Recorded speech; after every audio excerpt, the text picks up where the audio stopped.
whether you like it or not. Oh.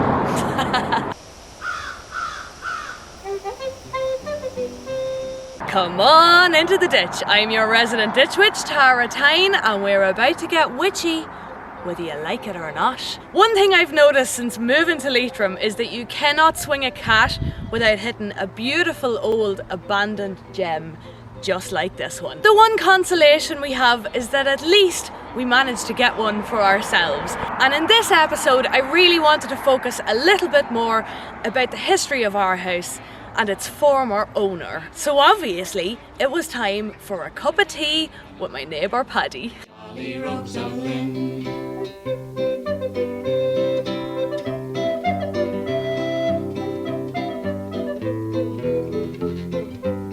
So my wonderful neighbour Paddy has invited me up for a chat about Terry, who used to own our house. And it was a bit of a magical meeting, I think, first of all, between myself and Paddy. It was actually the day we were moving our mobile on site. Just as the mobile was being pulled in, Paddy landed up to us with a picture of Terry to tell us all about the wonderful man who used to own our house. And on the day, I just didn't have a lot of time to be getting the whole story. And I said to Paddy, look it, we'll get a chat another day when we both have a bit more time. And that day is today. So thanks a million for coming on with us, Paddy. You're welcome, Tara. You're a great man for remembering all the stories and the information. Well, not too bad, I suppose. You knew a good bit about Terry. Oh, I did indeed, yeah. Terry Tiernan was his name. Terry Tiernan was his name. Lived with his sister Lizzie. Now, Lizzie got married late enough in life, and then that was the first big change in Terry's life, because for the first time in his life, he was on his own. He had to do, as the song said, his own washing and his own cooking after that. And he wasn't great, I suppose, at either of them. His culinary skills weren't great. Yeah. But it was a big change for him. And then later in life, he got into bad health with arthritis and different things. But he had two great big interests in life. Well, from an entertainment point, dancing and card playing. That's it. You told us he was a great waltzer. He was a great waltzer. That was his big thing. And did he win prizes? The ultimates. He did indeed. Won several waltzing competitions. Yeah. They used to be held in Drumleash, Mohill, maybe some of the local halls as well. Well, Drumleash is a great spot for the music traditionally, isn't it? It is indeed. Well, at this era, it was mainly in the halls, Céilís, as we call them, Irish music, and there was plenty of waltzing. He had that thing, any competition he ever entered, he always won. And mind you, he was proud of that achievement. And would it have bought him much kind of social credit? Would people have looked up to him for being... was it popular at the time, like waltzing?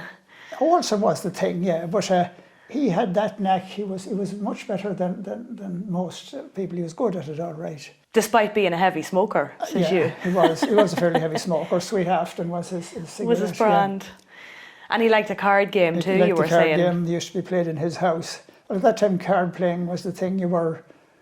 This was pre-television. There were very few people had televisions at that time. Yeah. And several nights a week there was card playing in his house and in a few other houses around, and there were plenty of good card players.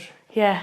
25 was the big game at that time. You've told me about that and I've never heard of it. So we're going to have to get you over Christmas now, Paddy. You're going to have to teach us how to play that. I have a lot of it forgotten myself. Now, we were young lads, we used to go to his house indeed, but we weren't very good at it, and we were sitting down with a lot of very good card players. Yeah. But we always got away with very little being said about our ability. I hope you weren't betting money on that, Paddy, well, were you? It was, but now it was very small. You had sixpence, a shilling, very small money. Yeah. And did Terry farm at all? He know did. A lot of people around here farmed, and the cottages that are around here are from, people living close to their land that they were farming and stuff like that. Oh, he had about 40 acres land, wow. Which was one of the bigger ones, because normally around here 20, 30 acres was the normal thing. But he had indeed worked hard. Seen him ploughing with horses, mowing. He had a mowing machine as well. And on his own, he did work hard, as most people had to do at that time. Exactly. I'm secretly a little bit glad that we didn't get 40 acres along with the cottage whenever we bought it, Paddy, because I wouldn't know where to start with 40 acres. No. And you were saying then that he had a tractor towards the end of his life as well. He had a small tractor, yeah, and a car, but his driving left a lot to be desired. But there wasn't as much traffic on the roads that time as we have now today. He was a man from a time before traffic lights and things like that. He was indeed, yeah. But he did consider himself a very good driver. As I'm sure a lot of terrible drivers do. Oh, that's brilliant. So do you think now that he would appreciate that 2 musicians have moved into his house? Oh, indeed he would, yeah. Yeah. He fancied himself that he could sing, but his singing ability was limited now too. But he had a great ear for music. We call it, when he'd be heading past here, going to the bog or going to land, or whatever, you'd hear him whistling. He was a great whistler. He could whistle. He had the ear for music. Yeah. I said we'll have to think maybe at some point about getting an old dance floor set up or something like that. Well, I think that's in times past now. That's gone. You'd have to have to be a disco now. Well, I mean, it mightn't, you know. You have to get your crack where you can, Paddy, don't you? Don't worry, you'll be invited to all the parties. That's all right. That's all right. And it's a very fine house that he left for us too. Like, I feel like if I got the opportunity to speak to Terry, and sometimes I do now when I'm wandering around the house on my own, and I thank him for leaving us such a solid It was solid, house. well built. You were saying that you reckon the stonework on it was excellent stonework compared to some others from that time. Well, it was a newer house. Well, no, it wasn't new, but the original Tiernan house was burned. This now would be going back a long time, and then that one was built in its place. Yeah. And was the original house nearby? It was across the road, just opposite Thomas and Patsy's house, Yeah. Well, it was well enough they were able to build another one, you know. Yeah, well, no, this is a long, even before Terry's time, that's a long time ago. Yeah. But you can see the stonework, and the walls are so even and level and all that, Yeah. And also a very well chosen spot to put the house as well, because as there's heavy rain now the last few weeks, and we're seeing, you know, flooding from the rivers and excess groundwater. At the same time, it's not coming near the house, and it's so well sheltered on all sides nearly that, you know, it feels like a really solid bet. When we're doing it up, it doesn't feel like it's about to fall down around us. In fact, it nearly feels ready to just walk in and live in, even though you were telling me it's been 30 years or more since somebody was living in it. Well, he's 36 years dead, or 37, God rest him. Yeah. And he got it, it was a thatched house originally, and he got it reconstructed and the new slated roof on it and that. And for those of you watching who would love to see me replace the thatched roof, look, I hear you. I'm there, I feel the exact same about it, but the one massive problem with it now, and ask anybody who has a house with a thatched roof on it, is that the insurance companies will not cover you. So it's really probably not in our best interests to put a thatched roof back on it. And the other thing is, when we have such a solid, steady roof on it now, why would we want to do that? And there's a bit of a connection there with your family too, Paddy. There is, it was my uncle who reconstructed the house for him. Yeah. Yeah, put on that roof and plastered and new windows and all that time. Could you guess when that was? Well, it has to be over 40 years ago, maybe 45. And we've had people in looking at it who have asked us, has there been a new roof put on it within the last 10 years? Yeah. It's so well preserved. It's in such good condition. And we're very, very grateful for that, because a new roof, when you buy an old cottage like that, especially when it hasn't been lived in for a long time, usually one of the biggest cost considerations is having to put a new roof on it. And if we had to look at doing that, we'd be fucked altogether. God bless him now for leaving us such a wonderful house.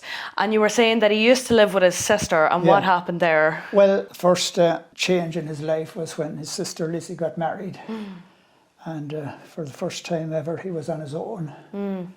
But was it later in life when Lizzie got married? Well, it was. I suppose she'd be probably late 40s, 50 at the time she got married. So Terry probably thought he was on to a good thing with the sister helping look after the place. She was a great worker. She was a lovely woman as well. And every Christmas she used to come up to us. There were 4 of us with her bag of goodies, that she was a nice woman. But he was on his own then, and for cooking and things like that, he wasn't very good at it, but he had to make do. And she didn't live that far away, and every Sunday he went for dinner to her, but the rest of the week he had to fend for himself. Then he started getting into bad health, and he suffered terribly from arthritis. And in the end, he was really crippled with arthritis. But he still kept going. He had that mentality which a lot of the farming community have. No matter how you were feeling, you had to keep going and keep working on that. And he died as a youngish enough man. What age was he? 66. That is young. Yeah. And Tiernan was his own name. Is there any of the Tiernans still living around the area? No. Well, they all, well, apart from his sister Lizzie, who's long dead as well, he had 3 other brothers all away, one in England, one in Dublin, and one in America. They're probably all, some of them are dead anyway. And he had 2 sisters as well as Lizzie in America. Oh, right, okay. I saw one of them home all right once. The other one went to America and never came home, not even for a holiday. Right. She was the oldest of them. I'm sure it was so hard to get back that time too, wasn't it? So Yeah. expensive, and it'd take a long time for the travel too. He had his own quirky ways. One of them was that I remember well, you know, the open fire. Yes. He always sat on his little stool there, and he always had his meals with the plate on his knees. He used to prepare it at the table, but it was brought over, and he had it in front of the fire. Yeah, well, sure you can't bake your dinner in front of the fire. Well, sure you can't. And in fact, one of his sisters was home, and there were a few of us young lads with him helping him bring the turf home one day, and she had tea ready for us and all, table set, and she couldn't believe this. He wouldn't come to the table. She had to carry it over and put it on his knees again. To the point of being antisocial, like. That was his way, yeah. Yeah. So he lived there then till the end of his life. He did, yeah. I have to say the house has a very good feel about it. I was a little bit worried, you know, there's been times when Dave had to go away for the night here and there, and I was a bit worried that I might get a bit spooked, but honestly I feel as though the house is a friend. It has such a friendly energy to it, and welcoming energy. It's as though the house is glad to have us there looking after it, to have somebody looking after it again. Yeah. We've had a couple of people look at the dodgy beams on the woodshed and tell us we'd be better off just pulling it down, but I find it very, very, very hard to do that now. You said that Terry used to keep animals in there. Yeah, what you were talking about your woodshed now, that was both pigs and hens were shared. There were 2 compartments there, shared that. What do you think, people? Let me know. Should we get a couple of pigs and hens? Because I don't really need much convincing now, to be honest. But Dave's another story. Yeah. And what would he have kept? 2 pigs in there, maybe? Oh, 2, yeah. Mostly his sister looked after them while she was there. Terry went off and done his day's work. She looked after them and the hens and all that. What would the purpose of keeping the pigs have been? Pigs used to be sold then. In fact, in Ruski, pigs were sent there. Most people that would have 1 or 2. Then people, I forget whether he really killed pigs or not. I remember our house, we used to kill pigs at one time. Coming up to Christmas, I suppose, around that time. Pig was killed and the bacon was cured and hung on the wall. You heard the song. Well, you're not a Foster and Allen fan, so... Go on, how does it go? The bacon was cured with the poker, and you heard that, and was hung from the ceiling. It was cured with the poker? Well, it was the beer that was cured with the poker, sorry. But the bacon was hung from the ceiling. It was put down with salt on the floor to cure it, and then it was hung from the ceiling, mostly. I know nothing about that, Paddy. It's a new world to me. Yeah. Well, there were no fridges at that time. And how, speaking of that, there being no fridges, like, I mean, I've seen some pretty novel ideas for preserving food when there are no fridges, or having a fridge isn't an option. But that's a great tip, curing the pork. But what else would have, how would Terry have kept his milk and things like that? Well, the thing about it was, at that time, people milked their own cows. Yeah. There was no such thing as going to the shop for a pint of milk or a litre of milk. Yeah. And Terry had cattle, had he? He had cows, and you milked your cows. But the thing about it, the milk was used the same day, and you milked again tomorrow. So you never had very long. I have been lucky enough to taste some milk fresh from the cow, and there's absolutely nothing like it. Sure there isn't. Well, it would be creamy, yeah. It's hard to get that stuff now these days. Yeah. Also, in those days, there was no such thing. All bread was baked as well at home. No such thing as running to the shop for a sliced pan or the like of that. Yeah. In those days. Terry wouldn't have been too bothered making bread though, would he? No, Lizzie baked everything, but no, he wouldn't. Well, at the time then that Lizzie got married and things were changing and you could go and buy bread and milk maybe at that time. But the early days, no. You had to have your own milk and mostly the bread as well. Yeah. So, well, of course, women were great bakers at that time. They were baking full time. Yeah. Because you could bake and a couple of hungry men come in and they'd give your cake a fair run for its money. Indeed, yeah. You might have to go at it again. Oh, the bread and the butter, you can't beat it. As well, butter. No, I don't think, maybe Terry, they did churn. I forget that. We used to churn milk and make butter too when I was a young lad. Yeah. It's something I'd actually be quite interested in myself. I have made butter in the past. It was an Eastern European friend of mine who used to, when she lived in Latvia, she lived really out in the middle of nowhere, so they couldn't just be running to the shop for things either. And over there, sour cream would be very popular. So you get the sour cream that has a very high fat content, and you can actually make it in a bowl with a fork. You don't need a churn to do it. Bit of salt and a good bit of whipping kind of with it, and before long you've a stick of butter like. So I was fascinated by that. I'd love to do more of that, but again, it's getting the raw materials, like getting the raw milk now these days would be the hard part. Oh, yeah, but that would be nearly impossible now. Yeah, with the way things has gone. I'm sure a lot of you know, a lot of the dairy farming that goes on now, the milk that's produced from that is sent straight to supermarkets and bigger producers, and there's a certain quota that the farmers have to fill, and they really don't want to see you coming up and knocking on the door and going, oh, can I fill my jug, you know? Well, thanks a million for sharing Terry's story with us, Paddy. It means a lot to record what we can about his life. It's so easy to move into these places, and usually what people want to know is, oh, how old is the cottage and things like that. But to actually have you here to tell us who lived there and what kind of person he was and how he liked to spend his life. It means a lot to us to be able to connect back to the past that way. He had, like everybody else around, he had a simple enough life with a few little things that he enjoyed. And we like to think we appreciate the simple life, but at the same time, it's nothing like it would have been then. It's not you know, the same, no. The simple life these days is still a lot more complex than the simple life was then. Yeah. But I think there's a lot to be learned from that too, about keeping things simple and, you know. But it was a hard life. They worked hard. Yeah. So we'll not go throwing all our modern conveniences out just yet. No, I wouldn't advise that, no. Yeah. Well, sure, look, it's been wonderful. Thanks a million for that, Paddy. Not at all. A beautiful sunny day for a chat. A pleasure, yeah. And it's lovely and cosy here in the sitting room. I love Paddy. Paddy's my favourite. Although maybe that's not fair to say, because I have to say all of our neighbours around here are equally warm and friendly and welcoming. So come floods, come poor times, whatever, when you've got neighbours like Paddy, it really doesn't seem that bad. And of course, we sat and had the cup of tea and the crack afterwards, but I wasn't bringing yous for that. It's time now to make my way back up to the house and see how Dave is getting on with the window. Yep, this week it's time to start installing windows. Things are flying along here in the ditch.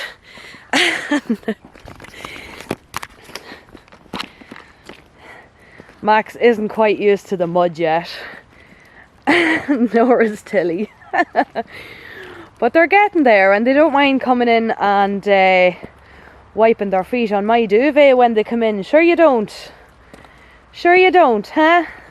Doesn't give a shit. Hello, Tilly. Oh, my sweet girl. And it's window time. Oh, this is scary. It is a bit scary, alright. As you can see, Dave's already got out 2 out of the 3 of the panes of glass in this window. The wood for it, the frame is all rotted there. Yeah. And that there, we're not going to be able to salvage that. Ooh! Don't like this now. Do you know what, Dave? Stop for a second now, because Didn't people who was advising us tell us it would just be best to just knock that window out? I know you're trying to save it for a greenhouse later on. That's a very noble cause, but this window is already cracked. Yeah, I know this is bad. You know, we've saved two good ones here. It's just... And we can save all of the ones in that window on the other side of the room. Yeah. I think it might be okay to lose this one because I feel like with you trying to crowbar that out, that glass is just going to come flying in 3 pieces. So I think it might be as well to go inside, Right. get a hammer, And just fucking whack away. go for it. Right. You know you wanna. I do wanna. The persuader is exactly it. Now you have it. Do you know, we are into reduce, reuse, recycle, and I do desperately want one of those upcycled greenhouses made of windows, but I'm gonna stand well back because some things maybe just aren't worth salvaging. No, I'd say knock the glass out first, Dave, just so you don't have to deal with that. Okay, I'm gonna stand back another bit just because we've never done this before. I don't know how far it's gonna go. Oh! Oh! Oh my god. You should at very least have gloves on for this. Are you kidding me? Okay, I wouldn't mind. I like even the gloves in my fucking pocket. That's just laziness. Yes, it is. Yeah. There's certain things you can be lazy about. Health and safety is not one of them. And you should know, you're the safety guy, Dave. David. I don't have my safe pass, so I don't. No, I can see that. Oh no, no. Now, I think you'll find that job of removing the frame a lot easier.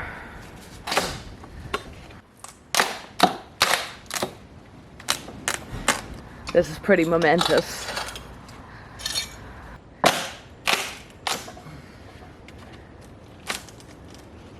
Oh, just hit it a good big whack there. Yeah, yeah, that's it. Ho ho! Away she goes. Yeah, boy.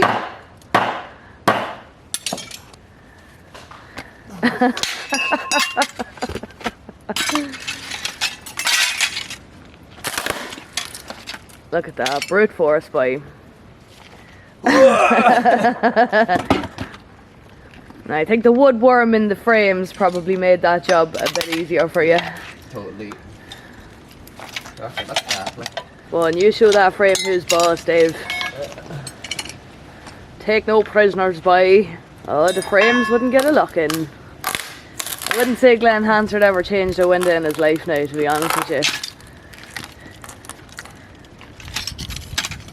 You can be a superstar musician or you can be handy. It's a rare man that's both, huh? Huh? Look at that, that's coming out lovely now.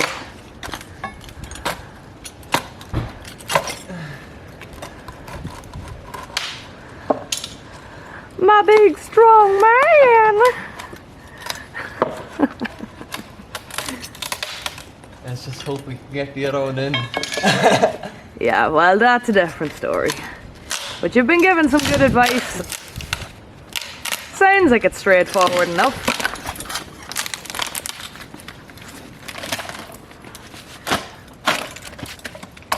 Oh, yeah, boy, yeah.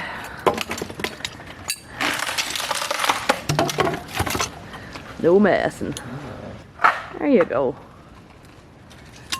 Oh, a sucking decent. Yeah. Oh, fuck, is that a black widow? It does look like one, yeah, it definitely is.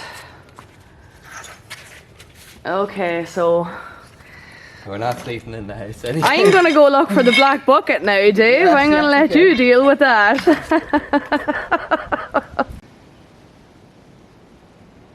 So several hours of chiseling later, I've got the house coat on now because it's getting a bit nippy and the fire's lit, but of course I thought I'd take the opportunity to move in here and do a little bit of editing work to get this video out this week. By the way, I don't think there's going to be a video next week because as it happens, I do have to leave the country after all, but don't worry, there'll be a very exciting video whenever I come back of my travels, keeping it top secret for now, but trust me, you're gonna want to see it. Also, another update, we've got a light in the room.